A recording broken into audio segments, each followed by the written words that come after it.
Bueno, Mariana, estuviste de viaje, se nota porque estás un colorcito así, digna de... Y ya perdí bastante, la envidia. verdad que estaba más... ¿Quieres volver ya?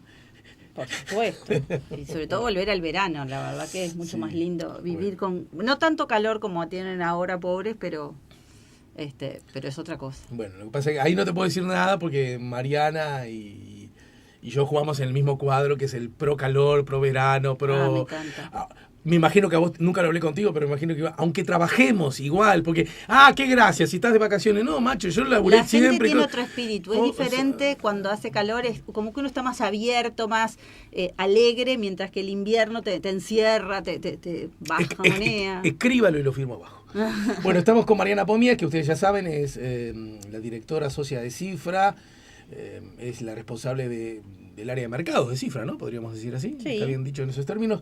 Bueno, y a propósito de algunos estudios de opinión pública vinculados a cosas que le importan muy mucho a los uruguayos, el último que fue publicado días atrás tiene que ver con el proyecto de reforma jubilatoria, ¿no es cierto? Esto que está en el debate del sistema político uruguayo y que da cuenta de cómo perciben los uruguayos el proyecto de reforma del sistema jubilatorio presentado por el gobierno. Primero, acá me imagino, Mariana, que hay una dificultad primera y principal, es que todavía proyecto como tal, además, el gobierno se lo reprocha al PCNT, por ejemplo, le dice, ¿cómo me estás en contra si todavía no lo presenté? ¿No? Sí, pero a la vez le pide al Frente Amplio que se manifieste. Es muy gracioso. A ver, a mí lo que primero que me sorprendió es la cantidad de gente que opina sobre una reforma que de la que sabemos muy poco. Sí. ¿No? Igual lo que sabemos es suficiente para generar ruidos, pero yo creo que los números que encontramos tienen mucho que ver con apoyos políticos, no todo, porque el gobierno, hay un 30% de gente que apoya la reforma y el gobierno tiene una evaluación de gestión por arriba de 30, nosotros nos da 48, Equipo salió con 50, un poco después que nosotros. Pero si uno mira las opiniones según la camiseta política, está muy dividido, ¿no? Los votantes del Frente están muy en contra, con unos pocos que apoyan o que no tienen opinión, y los votantes de la coalición están muy a favor, pero con un poco más grande de incertidumbre y un poquito más grande de oposición o de resistencia a esa reforma. La pregunta era, el gobierno está presentando un proyecto de reforma del sistema jubilatorio, por lo que ha escuchado. ¿Está de acuerdo o en desacuerdo con el proyecto? Sin aludir a ninguna de los posibles... Lo que usted ha escuchado, claro. Lo que usted ha escuchado. En realidad, casi todos hemos escuchado solo el tema del aumento de la edad. Hay un montón de cosas atrás, además de eso, que no están tan difundidas, ¿no? Porque es lógico, están haciendo negociaciones a la interna. Ahora, me impresiona cómo la gente igual opina. Igual, porque da la sensación que ese factor, ¿no? Voy a tener que trabajar un poco más antes de jubilarme, es como el que uno se queda y se lo lleva para la casa, ¿no? Sí. Nosotros es un tema en el que hemos trabajado mucho porque hemos... ha sido público, hemos hecho informes para la comisión que trabajó el tema de la reforma de la seguridad social y además en el pasado también lo hemos seguido. Y es un tema complejo donde a la gente hay dos ejes de preocupación que tienen que ver con el tiempo que va a trabajar, o el tiempo que le queda para trabajar antes de jubilarse, y segundo, cuánto va a recibir por la jubilación. Y ahí lo que yo aprendí en toda esta investigación es que tenemos un profundo desconocimiento de cómo funciona el sistema, ¿no? El uruguayo medio tiene esa fantasía de que yo aporto de mi jubilación, va una cajita y que me la dan cuando me jubilo. Y además una cosa también que recogimos es que la gente cree que aporta mucho más de lo que aporta. Claro. Porque la gente dice, ¿por qué yo voy a cobrar menos si aporté toda mi vida por mi sueldo? Y porque si hacemos los números, lo que aportamos de nuestro sueldo es menos de un 30%, porque tenemos un 10 y pico que va del trabajador, más un 13 que va, y no todo va a la jubilación, pero bueno, del patrón. Pero si yo si cobro 100, no aporto por 100, pero un porcentaje que equivale a 30. Claro. No 100. Claro. Entonces, está bien. Y antes, cuando uno decía, bueno, pero como me vivo jubilado 15 años, compensa.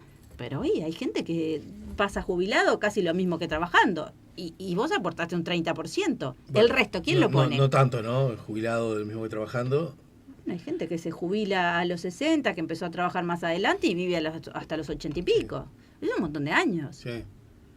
Sí. No tanto, pero Y que seguramente, además, en sus primeros años ganó muy poco. O sea que su aporte... Bueno, y otra, ganó muy poco y andás a ver si aportó, porque esa es una de las cosas que también uno tiende a olvidarse. Está bien que ahora el sistema se ha blanqueado mucho más que el que tenían nuestros papás, ni hablar. Sin duda. El que yo tuve con relación a vos. Pero todavía también. sigue habiendo un trabajo en negro y sobre todo subaportes. Subaportes, claro. ¿No? Entonces, si entras a ver esa cajita que además... Figuro por tanto, ¿no? El famoso figuro por tanto. Pero imagínate que hubieran puesto todo lo que aportaste en una cajita y realmente no da para cubrir que sigas cobrando lo mismo que en tu trabajo. Y yo acá no tengo una cuestión política, es una cuestión de hacer números. Cuando uno se sienta y empieza a saber los números, hay una realidad que es imposible seguir cobrando lo mismo, me encantaría, o más, porque después me merezco el premio de hasta tener una jubilación más grande que mi sueldo. Pero eso sale de algún lado y no sale de mis aportes. Segundo tema, nuestros aportes no van a nuestra cajita. Nuestros aportes jubilatorios van a los jubilados actuales. Y eso la gente tampoco lo entiende. Claro. Por eso es tan importante los trabajadores del futuro. Porque mi jubilación me la van a pagar los hijos de mis hijos. No yo. Claro. Vos decís que esos asuntos no están tan entendidos, la ¿verdad? Gente no lo entiende. No lo tiene nada claro. No lo ha logrado incorporar como un dato que... No, porque no tenemos educación en materia de seguridad social como en otras áreas de la vida. Pero luce igual de algún modo como una contradicción, porque por un lado puede darse como cierto lo que acabas de decir, no tenemos educación en seguridad social, y sin embargo, Uruguay, alguna vez bromeando, hace décadas atrás, jugando así con amigos, esas pavadas que uno dice, todos somos jubilados décadas antes de serlo, ¿no? Esa idea de que... Es que hay un porcentaje muy grande de gente que vive trabajando pensando en cuando se jubile. Bueno, por eso. Y sin embargo no tenemos información defina de cómo funciona el sistema, de cómo se va a financiar y qué va a pasar cuando yo me jubile y cuánto voy a cobrar. Porque también hay muchas fantasías hasta que la gente más cercana a la edad empieza a hacer sus cálculos. Pero además hay otro tema, o sea, no es cierto tampoco que yo tenga que cubrir toda mi... O sea, el sistema jubilatorio siempre es deficitario en el mundo, o sea, es difícil encontrar.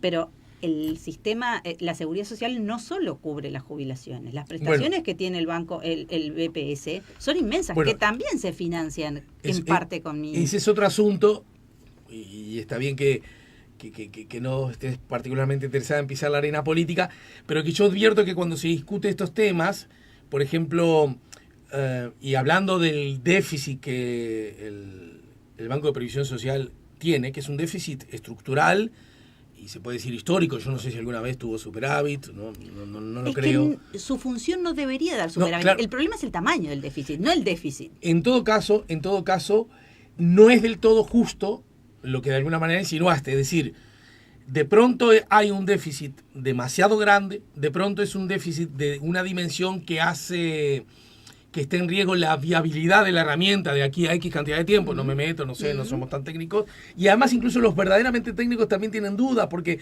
son cálculos que se ejercen con escenarios que podrán pasar y sometidos a muchas variables. Lo que no hay duda es que a la larga este sistema no se sostiene, el tema es la urgencia que el sistema es insostenible. Además tenemos otro problema, la pirámide demográfica. Bien, o sea, pero hay un asunto que a veces que creo que lo dicen muchos actores, que se soslaya o no se menciona o francamente se desconoce, es que el Banco de Previsión Social no es solo la cajita que te paga la... No. Hay muchas otras prestaciones, hay muchos otros servicios, hay muchas otras acciones que implican dinero, obviamente, y que también contribuyen a ese déficit, ¿no es cierto? Duda. Por eso yo digo, el problema no es el déficit, porque la gran cantidad de funciones que hoy tiene el Banco de Previsión Social es lógico que requieran de apoyos estatales, ¿no? Porque cubre seguros de enfermedad, porque cubre el seguro de maternidad, todo el tema de la maternidad debería ser política de Estado, que eso lo cubra de alguna manera el Estado y no solo con los aportes de los trabajadores. Y después todos los beneficios y apoyos a los beneficios que tenemos todos los trabajadores, desde los lentes, las medias y las no sé qué. El problema es que no todo el mundo lo sabe y eso es injusto, porque a veces los que acceden son los que se avivan, ¿no? Se avivan en el buen sentido, porque es un derecho que tenés, pero no son derechos tan difundidos, aunque el BPS ha aumentado su comunicación sobre nuestros derechos, es cierto, ¿no? Pero bueno, hay cosas que es lógico que se cubran con recursos que provienen de fuera del sistema. El problema es el tamaño del déficit.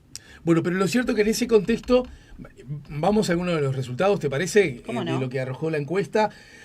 Acuerdo con el proyecto, bueno, la mitad de la población de una se manifiesta en desacuerdo, el 49%, Sí, ¿no? sí. Igual quiero también quebrar una lanza. Hace 2 años, e incluso el año pasado, la resistencia a aumentar la edad jubilatoria era más grande, ha ido bajando. Porque creo que la gente también, muchos se han ido resignando a decir, bueno, no hay más remedio. Miramos el mundo. La tendencia es a que la edad jubilatoria aumente. En Europa están a 65 y están hablando de 67. Nosotros estamos en 60.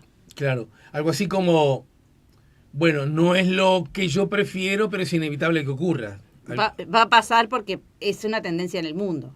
Y porque además es cierto que los individuos hoy viven más tiempo y con mejor calidad de vida que hace 100 años. No podemos también mantener algunos parámetros, ¿no? Sí, también. Está bien, sí, sí. Hay otro asunto, pero eso me salgo de tema, que es apasionante, a mí me parece como tema, y tiene que ver si las personas, que las personas vivan más, necesariamente tiene que significar que sigan trabajando más, ¿verdad? Y ahí yo creo que debería ser la libertad de cada uno, porque hay gente que el trabajo le da mucho sentido y lo organiza y lo estructura vitalmente, y hay otros que tienen un montón de proyectos y hobbies que están postergando hasta tener más tiempo. Sí, o tienen laburos que, vamos a decirlo claro, son una porquería, son feos, son desagradables. Sí. A ver, a mí me encanta mi trabajo y probablemente si pudiera trabajaría capaz que muchas menos horas, pero hasta morirme, ¿no? A mí lo que hago me encanta y yo quiero mantener una pata en esto. Pero entiendo que hay gente que tiene un trabajo físico muy exigente o un trabajo muy rutinario que no permite generar creatividad o placer, o trabajando en cosas que realmente no les gustan. Y sí, es lógico que estén pensando en retirarse. Por eso creo que hay un punto en donde debería ser opcional el poder seguir trabajando o no. O sea que la mitad de la población, 49%, está en desacuerdo, el 30%, uno cada 3, un poquito menos, está de acuerdo, y no sabe el restante 20%. ¿No? Sí, yo esperaba que fuera el 40, que no sabe, pero bueno, solo el 20 no tiene una posición tomada al respecto. Bien, y sin embargo dijiste al pasar que este guarismo en desacuerdo es menor al que años atrás. Claro, el que medimos respecto, porque años atrás no estaba la reforma planteada, lo que sí nosotros venimos preguntando hace mucho tiempo es si está de acuerdo con con el aumento de la edad jubilatoria de 60 a 65. Y cuando empezamos a preguntarlo hace varios años, la resistencia era inmensa y esa ha ido bajando. Claro. Y yo supongo, asimilo esa resistencia a la gente que no está de acuerdo, ese 49%. Probablemente no todo ese 49% tenga que ver con eso. De todos modos, Mariana, me pongo el cartel de atrevido y pregunto, tengo la presunción de que si una cosa es responder a la pregunta, ¿usted está de acuerdo con el proyecto de reforma del sistema jubilatorio? A que si la pregunta hubiera sido, ¿usted está de acuerdo con trabajar más años antes de jubilarse? No es exactamente lo mismo, ¿verdad? No es exactamente lo mismo, pero la gente que es lo que más se sabe del proyecto. Coincido contigo, entonces, seguramente. Por eso yo te dije, no es lo mismo, pero es un buen indicador, porque también están los que dicen, yo no quiero trabajar más años, pero acepto que va a ser así y está, y la reforma lo plantea. No, y se lo sacan con peine fino, digamos, claro. Está, ¿qué voy a hacer? O sea, no tengo no me parece bien, pero estoy de acuerdo que hay que hacerlo, claro, que son cosas es distintas. Eso, ¿sí? Y ¿verdad? Me parece que eso ha ido creciendo, en la aceptación de eso. Bien, y después hay otros cortes. Vos recién hablabas del corte de carácter, no sé si partidario o ideológico, no sé exactamente cómo lo definen ustedes, acerca de cuál es la opinión del público con relación a este tema, hayan o no, si votaron o no al gobierno, por establecer exactamente, ahí hay claras diferencias, como te decía. Los que votaron al gobierno, hay un apoyo mayor y una resistencia bastante más baja de 49%, y entre los votantes de la oposición hay un apoyo mucho menor del 30, está ahí no sé si lo tenéis, pero menos del 20, y hay una resistencia mucho más grande que el 49. Bien, esto con relación a la camiseta política. A la camiseta política. De todos modos, lo dijiste también al pasar, son más las personas que apoyan la gestión del gobierno o del presidente. Del presidente. No, porque es lo que yo pregunté, no sé. Claro, no, claro. Sí, sí. No, hice la pregunta porque no me acordaba exactamente si cifra, porque no todos preguntan exactamente lo mismo, ¿verdad? No. Es decir, es para marear a la gente. La calle tiene aunque ha bajado, no sé si a ustedes le ha dado esa baja. Nosotros tenemos 48, viene bajando de a poquito, lento, y la desaprobación no, había la aumentado. Aprobación. Sí, la desaprobación, bueno, en realidad la última no, nosotros nos venía aumentando y bajó un poquito, sí, está en torno al 30. Lo que aumentó es la gente que no está de acuerdo ni en desacuerdo en la última medición. Bien. Pero no es automático, digamos, no es que en el Uruguay no, todo aquel que le parece que la calle lo está haciendo más o menos bien está de acuerdo con la reforma, porque ¿no? la calle tiene o sea, con las mismas herramientas tiene el 48% de aprobación de su gestión y solo el 30% aprueba la reforma. Bien. ¿Y qué pasa con las edades, con el corte etario? Porque y ahí seguramente no debe ser lo mismo, ¿no? No, y claramente, ¿quiénes son los que más apoyan la reforma? Que igual hay resistencias, ¿no? Y la gente mayor de 60, los que ya están jubilados, claro, o los que están cerca de jubilarse, que sienten que no les va a impactar, mientras que los que no les toca la reforma, digamos. Claro, las resistencias más grandes tampoco están en los más jóvenes, sino en los intermedios, en la gente entre 30 y 55, que es los que están en plena etapa laboral, muchos de los cuales están pensando todo el tiempo en su retiro. Pero, ¿qué pasa con la muchachada? Porque siempre que cuando se abordan estos temas, yo que tengo también uso de razón, son un poco más resistentes, pero hay más desinformación. Porque ahí va, como que en general, en la famosa tema, cuando sos joven no crees ni que te vas a morir, ni que te vas a enfermar, ni que no se van a enamorar de vos. Exactamente, lo ven demasiado lejos y además empieza a haber ya generaciones que cuando empiezan a tomar conciencia tienen la percepción de que en el fondo nunca van a poder jubilarse, o sea, un descreimiento en que el sistema realmente al final les va a dar algo. Porque falta mucho, porque saben que el sistema no funciona tan bien, porque andás a ver qué va a pasar dentro de tantos años. Que eso a nuestros padres no les pasaba. Cuando empezaban a trabajar, no desconfiaban de que cuando se jubilaran iban a tener un sistema que les iba a retribuir. Uh-huh. Hoy hay muchos jóvenes que realmente dicen, para mí voy a tener que trabajar toda mi vida, no va a existir nada de jubilaciones cuando yo llegue a la edad. Unos temores que décadas atrás no existían, digamos, unas inseguridades. Claro, que tienen que ver con inseguridad, esto es más sociológico en general, ¿no? El individuo crece con mucho menos certezas que lo que crecieron nuestros padres o nuestros abuelos, pero en particular el sistema de retiro se sabe que está complicado, las cajas paraestatales tienen problemas, las cajas mal llamadas, bueno, los servicios policial y militar tienen problemas, las cajas privadas, la caja bancaria, la caja notarial y la caja profesional tienen muchísimos problemas. Entonces la gente escucha eso y dice, andás a ver qué va a pasar dentro de 30 años cuando yo me retire. ¿Y qué pasa con otro asunto que también está arriba de la mesa? Yo diría que es todo es presunción, porque no hay dato y todavía no se conoce el proyecto como tal. Pero a mí me parece que si hablas de la reforma de la seguridad social, si hablas de la reforma de las jubilaciones, hay dos asuntos que caen primero por su peso. Uno, primero y principal, es una presunción, pero creo que coincidimos. Voy a tener que laburar más antes de jubilarme, ¿verdad? Que sigue siendo.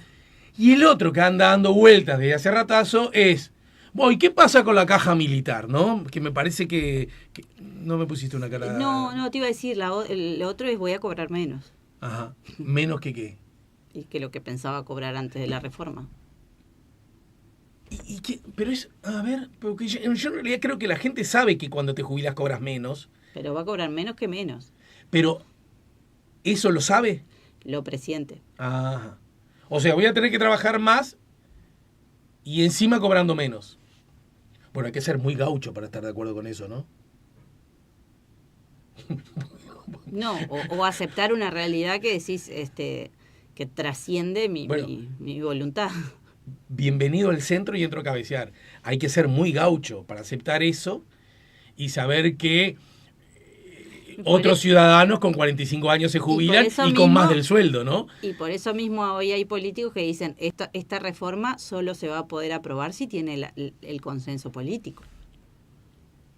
Pero para que haya consenso político, me parece a mí, y ahora si querés, porque es muy interesante, lo dijiste al pasar, es una preciosa contradicción que Mieres, pertinente, pero preciosa al fin, le diga al piso che, ¿cómo me van a hacer un paro si todavía la reforma no se conoce? y ese mismo gobierno le diga al Frente Amplio, che, ¿me apoyás la reforma? ¿Y cómo te voy a apoyar si no te la conozco? Le puede decir el Frente Amplio. No, bueno, es una u otra. Exactamente, pero más allá, y creo que ahí no es... Y termino para que vos arranques. Sí. Y la otra, que está arriba de la mesa, o mejor dicho, debajo de la mesa, es ¿qué hacemos con la caja militar? ¿Qué hacemos con ese asunto? Que lo use como una piedra del zapato, teniendo en cuenta la importancia que tiene un socio del gobierno, que es de fuerte vínculo con todo, llamémosle así, la familia militar, porque es verdad que la caja militar, bueno, el servicio de retiros, ¿no?, luce con un déficit muy grande, que en proporción con el número de personas es el más gigantesco del Uruguay, ¿no es cierto? Bueno, el costo para el Estado de sostener la caja militar y policial es muy alto, es cierto, sí. A ver, eso es un costo importante, costo que en realidad los expertos también ahí, o por lo menos con los que he conversado en esos trabajos que hice, yo trabajé bastante para la comisión, ¿sí? El primer elemento... Muy cerca de Salday, me imagino, trabajando. Claro. Nosotros lo que hicimos fue recolectar información y les presentamos informes. Obvio. O sea, yo no trabajé con Saldain. Yo hice mucha investigación para la comisión. De exponerle los resultados, ¿no? Claro, a Saldain y a todo el resto de la comisión. La comisión, el PIT-CNT no se está explayando sin conocimiento de causa. Tenía sus representantes ahí y ellos han trabajado mucho sobre el tema. Uh-huh. Lo que es cierto es que todavía no está definido cuál va a ser la reforma final porque se va a negociar. Entonces, lo que Mieres podría decir es, bueno, todavía no están acordados los puntos definitorios, vamos a esperar a no hacer el paro. Pero no es cierto que el PIT-CNT esté tan alejado de del tema, ¿no? Por lo menos su cúpula ha participado porque tuvieron integrantes en la comisión. Lo maravilloso de la política es que cuando Mieres dice lo que dice, un poco de razón tiene. Y cuando el PCNT hace lo que dice, un poco de razón tiene también. A ver, acá hay cosas que todos tienen razón y tienen que jugar ese partido. O sea, yo puedo discrepar con uno o con otro, pero hay cosas que tienen que decirlo por el lugar donde están. Ahora, insisto en este punto, a mí me resulta que es fácil de sostener una reforma que te obligue a trabajar más, ganando, en el mejor de los casos, igual que si te hubieras jubilado 5 años antes, ¿no? Lo que en los hechos significa ganar menos, porque en realidad si con el sistema de hoy, si laburás 5 años más, ganás un poco más. Sí. ¿No es cierto? Sí. Entonces te estás perdiendo de esa herramienta. Cuando hay otro grupo de ciudadanos, los militares, que no solo se jubilan mucho antes que vos, sino que se jubilan con más salario que el que incluso están ganando. Esas inequidades, cualquiera entiende que eso es una inequidad poco admisible. Y a ver, y yo creo que todos los actores están dispuestos a conversar. Es injusto decir que tiene resistencias a eso porque yo lo he indagado. Todos los actores están dispuestos a renunciar a algunas de esas inequidades. Lo que sí planteaban, y hay que ver cómo queda plasmado, es que esas renuncias sean colectivas. ¿Sí? Uh-huh. O sea, desde algunos sectores lo que decía es, bueno, vamos a tocar la caja militar, pero toquemos todas las cajas. Porque no es cierto que son totalmente independientes las cajas profesionales, la caja notarial y la caja bancaria. El Estado y las reformas anteriores han generado subsidios de distinta índole que también le están aportando a eso. Y que además, el día de mañana, si alguna de ellas tiene problemas, el que va a terminar respondiendo al final somos todos, que es el Estado. Uh-huh. Sí, bueno, como cuando entonces, no es cierto... O sea, es cierto que es un montón de transferencias hacia el sistema militar y a la sistema de pensiones militares y policiales. Pero también es cierto que hay un montón de transferencias a las otras cajas de las que no se habla. No con esta dimensión, ¿verdad? No con la dimensión, pero con menos implicancia, porque no es lo mismo un funcionario público que un funcionario bancario. Sí. Los beneficios que tienen uno y otro son distintos. La caja bancaria, post-crisis, incluso en el primer tramo del gobierno del Frente Amplio, hay una renuncia de aportes para que de contribuciones que podrían ir al fondo BPS, que terminan yendo de los jubilados. O sea, ahí hay el IAS que pagan los bancarios. Pero hubo, no sé si suficiente, probablemente no sé, ese asunto tan técnico se me escapa. Y además una gran cosa, la reforma de la caja bancaria implicó que pasaron el BPS renunció a trabajadores aportantes, a una gran masa que eran todos los de las entidades financieras no bancarias que hoy forman parte de la caja bancaria. Entonces perdimos todos esos aportes que iban al BPS para que fueran a la caja bancaria, para sostener la caja bancaria. En todo caso, me parece que es súper atendible teniendo en cuenta que de pronto hay otras formas, quizás menos visibles, de inequidades que pueden implicar zonas de injusticia. Sí. De la dimensión de la caja militar no hay. No, está claro. Porque además... Está claro, pero lo que yo recogí, yo recogí que hay mucho menos resistencia dentro del sistema militar y policial a los cambios de lo que se dice en los discursos que no sueltan. Ellos están dispuestos a soltar. Bueno, lo que piden es, todos soltemos un poquito. Capaz que a ellos les toca soltar un poco más. Sí. Bueno, sí, el que más tiene que soltar es el que más tiene vacas atadas, digamos, ¿no? Sí, es una también cosa es cierto que las vacas elemental. atadas, no es cierto que el Frente Amplio no haya hecho modificaciones al sistema de retiro militar y policial. Han habido cambios durante el gobierno del Frente Amplio que algunos que implicaron para ellos ya un aumento de edades, una baja de pensiones, y que además a la larga las pensiones más altas son de la gente más veterana que en pocos años ya van a dejar también de percibir, porque los nuevos jubilados con reformas que el Frente Amplio impulsó no tienen los beneficios y las jubilaciones tan altas que tenían antes. Yo igual, porque además de última... Ojo, no estoy defendiendo, parece que estuviera defendiendo, y es porque yo me desasné en este proceso de investigación de realidades. Sí.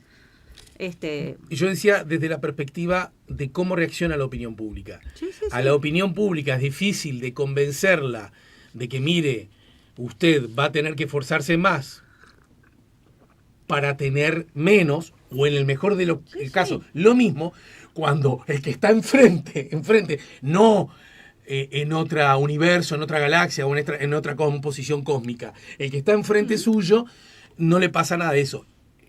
La política es de alguna manera mandar señales de que todos nos esforzamos un poquito. Las recomendaciones de la comisión son un aumento de la edad de retiro, lo que la comisión sugería es tender a un único sistema donde todos es verdad. Terminemos aportando a los mismos lugares con las mismas condiciones y que se contemplen excepciones, donde las excepciones tienen que ver con el trabajo físico, o sea, no hay gente que no puede cargar peso hasta los 65 años. Obvio. Y hay gente que puede quedar sin trabajo a los 60 en un trabajo de carga que no va a conseguir hasta los 65, porque si voy a contratar a alguien que cargue, que tiene 20 o que tiene 61 porque se quedó sin trabajo, claramente voy a ir al de 20. Obvio. Entonces, hay inequidades, y también es cierto que los sistemas de trabajo, sobre todo policial, no son iguales a los sistemas de trabajo del resto de los trabajadores. Sí, Mariana, hay otras encuestas que han hecho que están buenísimas, sobre las cuales me gustaría hablar antes de despedirte. Esta la dejamos por acá. No sé si te parece algún otro ítem que es importante subrayar. No, yo creo que más allá de lo que me parece acá es que el sistema político va a tener que dar un paso de madurez en esto y llegar a acuerdos, porque no es una reforma menor. Y una reforma que no tenga acuerdos importantes es una reforma que frente al próximo cambio de gobierno va a caer. Bueno, no necesariamente... No, está bien. Estamos charlando como si estuviéramos tomando un café y un mate. Es lo que estamos haciendo. No necesariamente. Recordemos que la anterior reforma, la del segundo gobierno de Sanguinetti, una reforma muy importante que se logró en el contexto de la coalición, ¿verdad? Con Volonté y el acuerdo del Partido Colorado, no la votó el Frente Amplio, y es la que está vigente. Bueno, las AFAP, que fueron del gobierno de la calle, y que en realidad Saldain fue el gran, tampoco no las votó, y siguen acá. Pero al lado... Las AFAP nacen en la reforma de Sanguinetti, en la reforma de la Seguridad Social. Pero es en el gobierno de la calle que es de alguna manera que se plantean, claro, pero en realidad que aparece como concepto. Como concepto, es cierto. Porque, bueno, con las AFIP argentinas, pero mundo, también, ¿no? Esa reforma, es verdad, el Frente no las votó, pero el gobierno cedió en algo muy importante, y que fue, o sea, el proyecto inicial no contemplaba ni una AFAP pública, ni el modelo uruguayo. Y eso fue una negociación. Sí. Y es el Bueno, gran pero- éxito claro, de ese pero sistema. me permito decir que era una negociación propia de que el actor que conducía esa, digamos, esa reforma era un hombre del vallismo, era un partido del vallismo. Y el vallismo no puede sacarse el Estado así como así, que era la moda, dice entonces. Entonces, está claro. y hoy día ni siquiera está propuesto que salga que salga el Estado del escenario, como en un momento, ¿te acordás? Décadas atrás No, era pero la sí idea. había propuestas de que las AFAPs desaparecieran y está claro que... No, eso por izquierda, llamémosle, para decirlo claro. Sí, sí, Eso por no izquierda. solo por izquierda, ¿eh? No solo por izquierda. Hay algunos conceptos donde la extrema izquierda y la extrema derecha se encuentran, ¿eh? Hay una parte de la derecha que es muy proestatal Ujú. y que preferiría que Sí, solo sí. fuera... Pero no he escuchado a Cabildo oponerse a la SAFAP, así, porque cuando decís eso en Uruguay, hablas de No, Cabildo. no. Sí, bueno, pero salgo de Cabildo y voy a gente que he entrevistado de la extrema derecha que preferiría que fuera todo el Estado. Ujú. Igual el Frente Amplio gobernó 15 años y las SAFAP continuaron. Las miradas ¿Por críticas de qué? la SAFAP, Porque la principal AFAP es pública. lo que demuestra además cierto pensamiento que los uruguayos tienen para las cosas públicas, ¿no? Esa es otra charla. Pero para que si no nos enrocamos y quiero que hablemos de otra encuesta que dieron a conocer hace bien poquitos días también, para que acá te encuentro, y que tiene que ver presidente preferido para el próximo periodo, porque además me resultó interesante. ¿Quién prefiere usted que fuera el presidente en el próximo periodo? Es una respuesta espontánea y además no era a qué partido piensa votar, ¿no?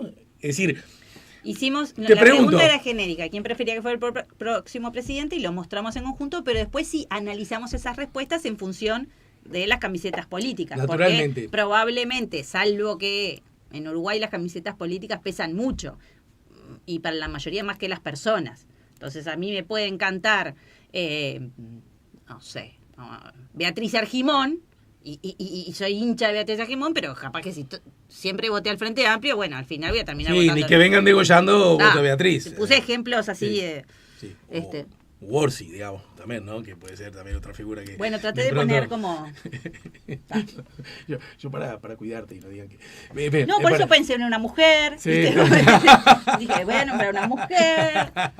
Bien, lo cierto es que ese resultado, la respuesta espontánea, ¿quién preferiría usted que fuera presidente en el próximo periodo? Arroja que con bastante luz, ¿no es cierto? Orsi, quiero con bastante luz con relación a los demás, no digo luz suficiente pero casi con el 18%, 17,5% fue el más nombrado, ¿de acuerdo? Sí. Y le sigue Delgado con el 9,6%, Sí. ¿verdad? Para pasar, yo lo estoy intercalando Sí, teniendo sí, en cuenta sí. cómo respondió Sí, la sí, gente. sí. Después vamos al 8,9% de Cose, Sí. de la actual Que intendenta. con el margen de error está muy parecido a Delgado, ¿no? Ahí está, sí, 9,6, 8,9, bueno.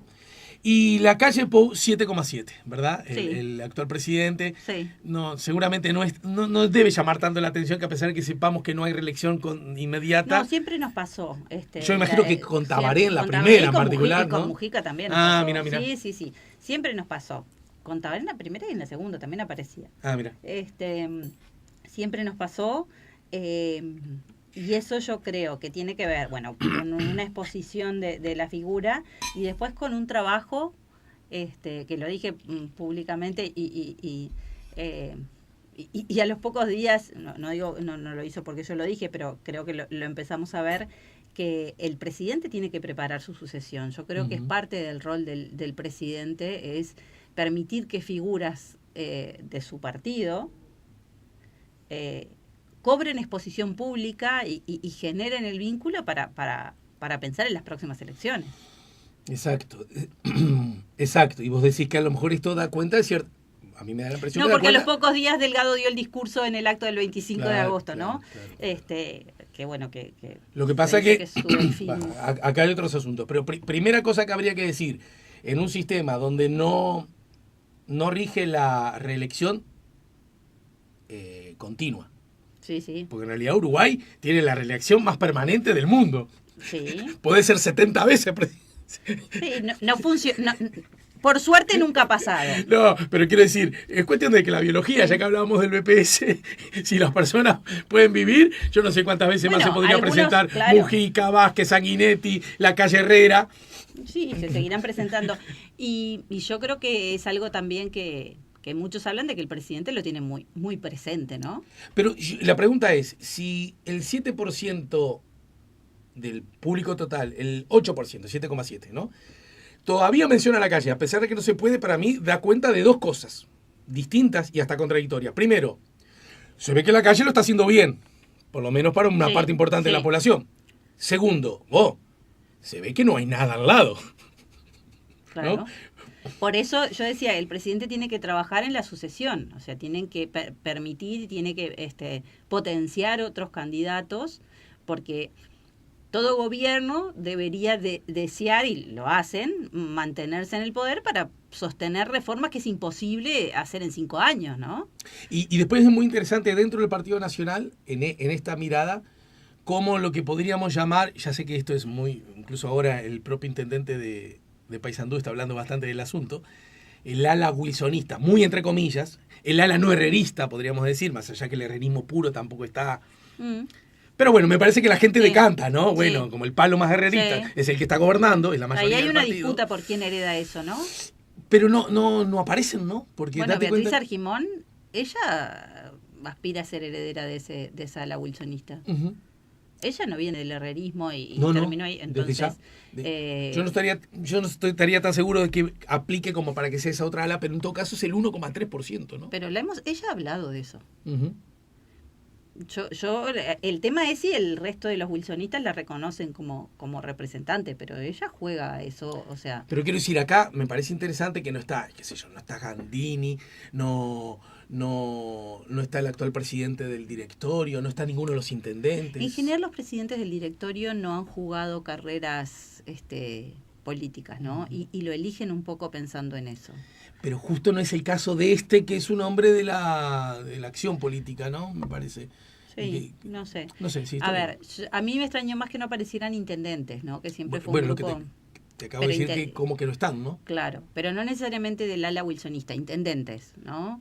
Que históricamente cuando estaba Chirucci aparecía, o sea, había intendentes que tenían una fuerte impronta, una presencia. Pero la barra de los intendentes, que están conglomerados como tal, a veces un poquito más tibio, a veces un poco más fuerte. Bueno, a los pocos días salieron a hablar de que tenían que volver a salir Botana, ¿no? A buscar reuniones para plantearse qué van a hacer de cara a las próximas elecciones. Lo que pasa es que siempre el partido de gobierno tiene ese dilema, ¿no? En pensar en las próximas elecciones y gobernar, porque si no lo hacen bien, ni pienses en las próximas elecciones. Entonces... Y a propósito de esta pregunta, después hay otra pregunta es... ¿quién prefiere usted que fuera presidente en el próximo periodo? Y ahora sí, por ejemplo, solo los del Frente Amplio, ¿no? Que hay limitas más. Orsi sigue estando a la cabeza con el 37,7. Se arrima igual un poco más Carolina, ¿no? Con el 22,2. Y después hay una lista de nombres. Andrade, 7%. Ahí es interesante porque ¿por qué crece Carolina Cose ahí? Porque Carolina Cose tiene... más resistencias afuera que Orsi y crece su popularidad dentro del Frente Amplio. Orsi tiene buena cosa dentro del Frente, pero tiene menos resistencias afuera del Frente. Bueno, podríamos decir que desde la perspectiva estrictamente de la lógica electoral, las elecciones se ganan cuando te votan los que no te votan, los que no son los tuyos. Exacto. Porque si no gana nadie. Exacto. No alcanzan los votos. Exacto. ¿No es cierto? Como decimos, se juega, la definición se juega en la gente de centro que no tiene preferencias marcadas. Exacto. Lo que pasa es que conspira para llegar a ese objetivo, que cualquiera puede entenderlo como que es el ideal para cualquier partido, la elección del candidato en las elecciones internas. ¿Por qué? Eso es el dilema que tiene Uruguay, que tiene dos elecciones bien distintas. Y siempre cuando nos reunimos con los candidatos le decimos, bueno, hay una estrategia para la primera, que es una estrategia de radicalizar posturas dentro del grupo, y después hay una estrategia de la segunda que es abrirse y mostrarse mucho más abierto. Porque es un dilema. Claro, en la interna, en general, ¿quién es el que va a ganar? El que más se parece al promedio de esa interna, digamos, el que mejor te representa. Pero el problema es que en las internas en Uruguay vota la gente más más camiseta. Por eso más radical en el sentido no radical de izquierda a derecha, más radicalmente adherente al partido. Pero mira, Mariela, hablemos claro, además ahora ya pasó y ya no incide porque tiene que ver el pasado. Por supuesto que Astori era mejor candidato que Mujica, desde la perspectiva del otro, ¿o no? Había sido el ministro. Yo digo, desde cómo es visto por el otro. Acordate Mujica, que era el demonio. Bueno, para algunos sigue siendo. Pero sí, no el Mujica que dejó la presidencia, sino el que tomó la presidencia. Ahí está, aquellas cosas que ni saco usaba, acordate. Después, claro, las cosas cambian de rápido que uno se va olvidando. Pero los buenos candidatos para la interna no siempre son buenos candidatos para la elección nacional. Exacto. Sin embargo, Astori no. Y lo mismo al revés, en esa misma elección. El Guapo y la Calle Herrera. Ay, no, bueno, el Guapo es un poco más aceptado por fuera que sí. Y sin embargo ganó el Cookie y ganó el Pepe. Y ese es el dilema que tienen los políticos cuando se enfrentan a esa primera vuelta, ¿no? O sea, cómo tener un discurso que vaya, porque los votantes son los más del corazón, que vayan fuertemente al corazón, pero que no los ate a eso y que después puedan tener marcha atrás en el discurso de la segunda de la segunda instancia. De todos modos, habría que ver cómo se alinean los pero otros ¿sabes lo que te candidatos? Dicen? Primero hay que ganar la primera y después hablamos de la Después segunda. hablamos, Entonces claro. te dicen eso y se radicalizan y después les cuesta a muchos recoger para volver al centro. Ahora te pregunto. Y entonces necesitan un candidato a vice que concilie eso. Que claro.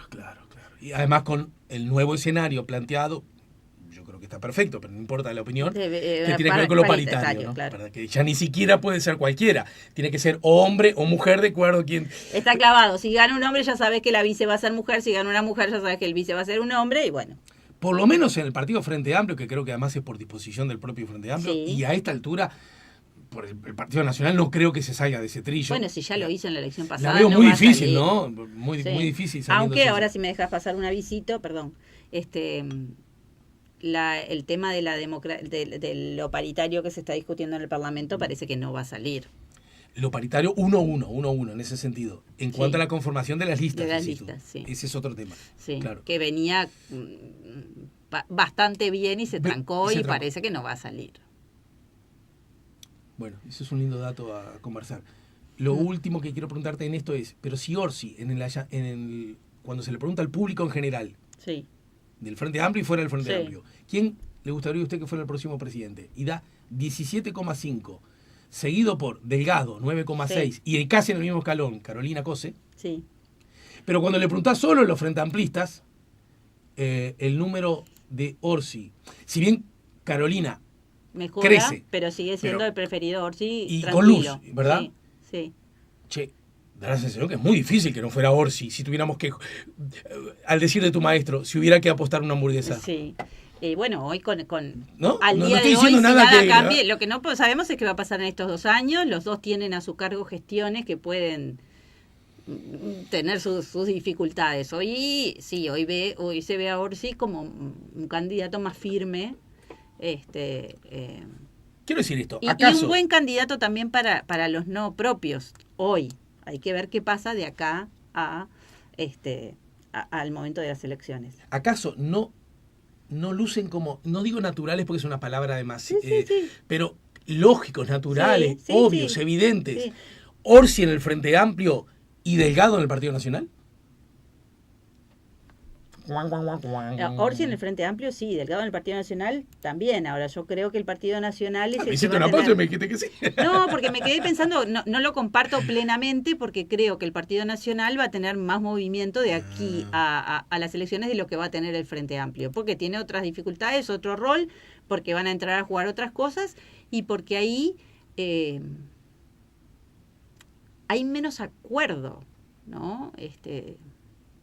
Yo qué sé, no sé, o sea, hoy es Delgado. Yo me paro en los datos, ¿no? Sí, cifra pública. Está clarísimo. Date cuenta que quién prefiere usted que fuera el presidente del próximo periodo entre los votantes de la coalición, y es Delgado con 25. Y el que le sigue, 8 puntos abajo, es la Calle Pou. Sí. Que uno puede suponer que, bueno, los que votan a la Calle Pou, yo no digo que todos, ni siquiera la mayoría, pero por lo menos la mitad estarían dispuestos a votar a la idea. Sí, seguramente se trasladen, sí. Y después aparece Raffo con el 8%, Beatriz Argimón con el 4%, y Bordaberry con el 6%, 5,5%. Sí. 5,6%. Es interesante porque Bordaberry ha dicho que no. Sí. Y como tantos en Uruguay. Es que Igual, se ve que rinde, ¿no? yo siempre, cuando alguien dice que no, yo le creo. También lo que creo es que hay partidos que o agrupaciones políticas que trabajan mucho para convencer a sus líderes. Hay circunstancias que mueven mucho también, o sea, yo le creo que Bordaberry no quiere y estoy convencido. Y uno lee las entrevistas. No forma parte de una estrategia, decís vos. No, está clarísimo que no es una estrategia. Y uno lee y parece que está muy cómodo donde está y está disfrutando lo que está haciendo y todo eso. Ahora, el Partido Colorado necesita encontrar candidatos y además necesita encontrar candidatos que no sean de una sola línea. O sea, no sería bueno para el Partido Colorado que solo fuera Bordaberry, ¿sí? Porque lo que ha caracterizado al Partido Colorado es tener una amplitud ideológica fuerte, interesante, ¿no? Entonces, el Partido Colorado no es que tenga que convencer a Bordaberry, tiene que buscar 2 o 3 bien distintos que jueguen ese partido. Uh-huh. Bien. Y no parece haber disputa más allá de la buena gestión, creo que es objetiva, en cuanto a cómo lo ve el público, no me meto en los detalles. Ministro de Salud, sin embargo, en Cabildo Abierto Manini parece ser el hombre, Sí, ¿no? Sí. Como que a uno Sí. le cuesta imaginarse otro escenario. Sí. Aunque Salinas no vaya a un organismo internacional. Sí. Claro, ahora está jugando ese partido, entonces está como más concentrado en eso. Pero es una figura que tiene una buena imagen, que logra simpatía, que trasciende su partido político. Pero yo creo que en cuanto al liderazgo del partido, hoy es claramente, o sea, una cosa es que me guste, que esté bien, el macanudo, lo quiero pila, pero el líder hoy de Cabildo Abierto parece ser Manini, sin duda. Bien. Bueno, Mariana, te dejo. Tengo 22.000 cosas más para hablar contigo. ¿Vas a ir el domingo al clásico? Ay, estoy tratando de juntar socios para ir, ¿no? Quiero ir. Yo hace años que no voy a un clásico porque me da miedo y este es el primero que, bueno, capaz que me animo. Me daban miedo los clásicos. Porque te sentís más optimista también, un poco por eso. No es solo eso. No sé, me parece que el ambiente no está tan caldeado. Ajá. ¿No? Otros clásicos realmente los he visto con mucha preocupación. Pero creo que se agotaron las entradas o algo así. Sí. ¿Y tendrías chance? Ya no. ¿O tenés contactos? No tengo contactos. No tengo contactos. Te estaría muy bien. Yo conozco al presidente Peñarol, pero en este caso no me sirve de nada, porque imagina, yo voy a ver a Liverpool. Liverpool juega el sábado, porque ese día solo se juega el clásico, ¿no? Sí, el día del clásico es solo el día del clásico. Y antes tenía presidente amigo de Nacional, pero una vez usé ese contacto para ver Nacional San Lorenzo. No, nunca usé contactos para ir al estadio, ¿no? Para ir al Parque Central fui a verlo. Ah, mira. Y no, a hinchar por Nacional. Nacional San Lorenzo, yo, obvio. No me confundo. Yo siempre hincho por los equipos uruguayos, juegue quien juegue. ¿Siempre me decís? ¿Siempre? Siempre. Eso lo tenés. Sí. Bueno, muy bien. Sí. Bueno, Mariana querida, saludos a tu familia. Bueno, gracias igualmente. Y te felicito por el nuevo color de piel. Ya se me va a ir.